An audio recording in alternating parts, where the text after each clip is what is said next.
Now let's study fate of ammonia. At physiological pH होता क्या है कि ये जो अमोनिया है NH3 वो NH4 प्लस में रहता है NH4 प्लस में रहता है तो at physiological pH the ammonia is protonated to form NH4 plus while the most of the plants can assimilate nitrate as well as ammonium ions. The latter it's quite toxic to the plants and hence cannot accumulate in them. Let us now see how NH4 plus is used to synthesize amino acids in plants. There are two ways. First is reductive amination and second is transamination. Let's study. In this process, ammonia reacts with alpha glutaric acid and forms glutamic acid as an indicated in the equation given. See, alpha glutaric acid plus NH4 plus NADPH gives glutamate. What happens here is, here's the basic equations. Alpha keto acids on reductive amination forms glutamic acid. Then it also goes transamination, means ये इसमें ammonia add किए, फिर यहाँ पे ammonia add किए तो glutamic acid बन गया, और इसमें अमोनिया निकाल लिए तो ये वापस अल्फा कीटो एसिड्स बन गया, और ये अमोनिया को यूज करके हम लोग कन्वर्ट करते हैं पायरुविक को मान लो पायरुविक एसिड में अमोनिया ऐड किए तो वो एलानिन में बन जाएगा. So let's study again. Reductive amination. In this process, ammonia reacts with the alpha ketoglutaric acid and forms glutamic acids as indicated in the equation given below.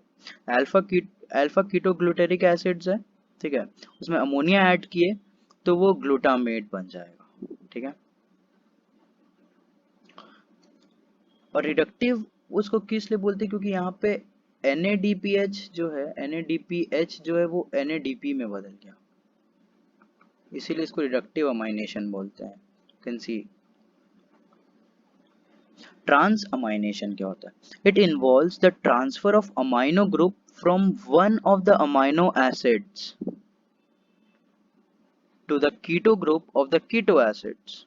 Glutamic acid is the main amino acid from which the transfer of NH to the amino groups takes place, and other amino acids are formed through transamination. The enzyme transaminase catalyzes all such reactions. For example, this is amino donor and this is amino acceptor.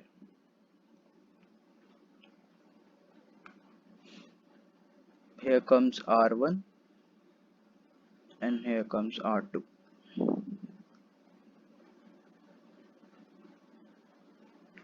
The two most important amides, asparagine and glutamine, found in the plants as a structural part of the protein. They are formed from two amino acids, namely aspartic acid and glutamic acid, respectively, by the addition of another amino group to each other. अब होता क्या है, blue लेते हैं, pyruvic acid है, ठीक है, उसमें तुम NH2 डालेगा तो ये बन जाएगा एलानिन में. अब तुम्हारा ऑक्जेलो एसिटिक एसिड है, उसमें NH2 डालेगा तो ये तुम्हारा बन जाएगा एस्पार्टिक एसिड में, ठीक है, और एस्पार्टिक एसिड में फिर NH2 डालेगा तो बन जाएगा एस्पाजीन में. उसी हिसाब से अल्फा कीटो ग्लूटेरिक एसिड होता है, उसमें NH2 डालेगा तो बन जाएगा वो ग्लूटामेट में, बन जाएगा वो ग्लूटामेट, और ग्लूटामेट में फिर से NH2 डालेंगे तो बन जाएगा ग्लूटामाइन में. यहाँ पे यही बोला है कि the two most important amides, asparagine and glutamine, are found in the plants as a structural part of protein. They are formed from the two amino acids, namely aspartic acids and glutamic acids, respectively, by the addition of another amino groups to each other. The hydroxyl part of the acid is replaced by another NH2 radical. Since the amides contain more nitrogen than the amino acids, They are transported to other parts of the plant via xylem vessels. In addition, along with the transpiration stream, the nodules of the some plant, example soya bean, exports the fixed nitrogen as ureates. These compounds also have particularly high nitrogen to carbon ratio. एक बार NCERT एक बार NEET में पूछा हुआ था कि nitrogen to carbon ratio maximum किस में होता है and exam answer was urates. With this we come to an end of the chapter, but before ending this chapter, let's read summary 2. Plants obtain their inorganic nutrients from air, water and soil. Plants absorb a wide variety of mineral elements. Not all mineral elements they absorb are required by the plants. Out of more than 105 elements discovered so far, less than 60 were 60 absorbed by the plants, as we read. Now less than 21 are essential and beneficial for normal plant growth. 21 it arrived because of higher plant in higher plant, that was 10 plus 8 plus 3 beneficial.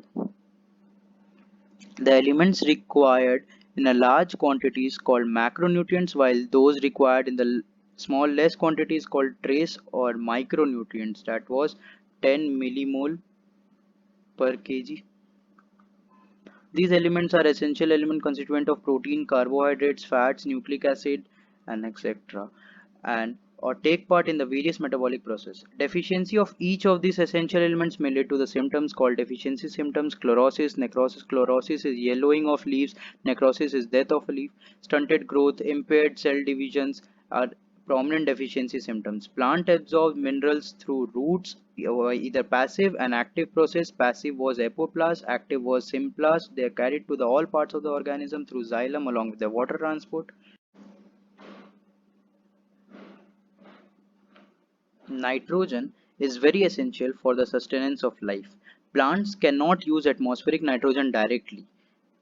N2 was converted to NO3. First it was converted to NS3 biological fixation, then NS3 it converted to NO3 by nitrification, then NO3 was reconverted to N2 by denitrification. Don't judge me by my handwriting.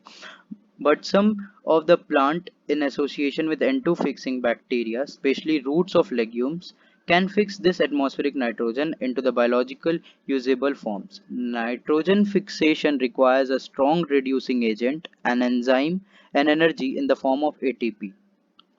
N2 fixation is accomplished with the help of nitrogen fixing microbes, mainly rhizobium.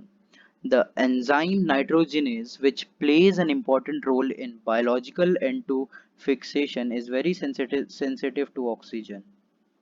Most of the process takes place in an anaerobic environment. The energy ATP required is provided by the respiration of the host cells.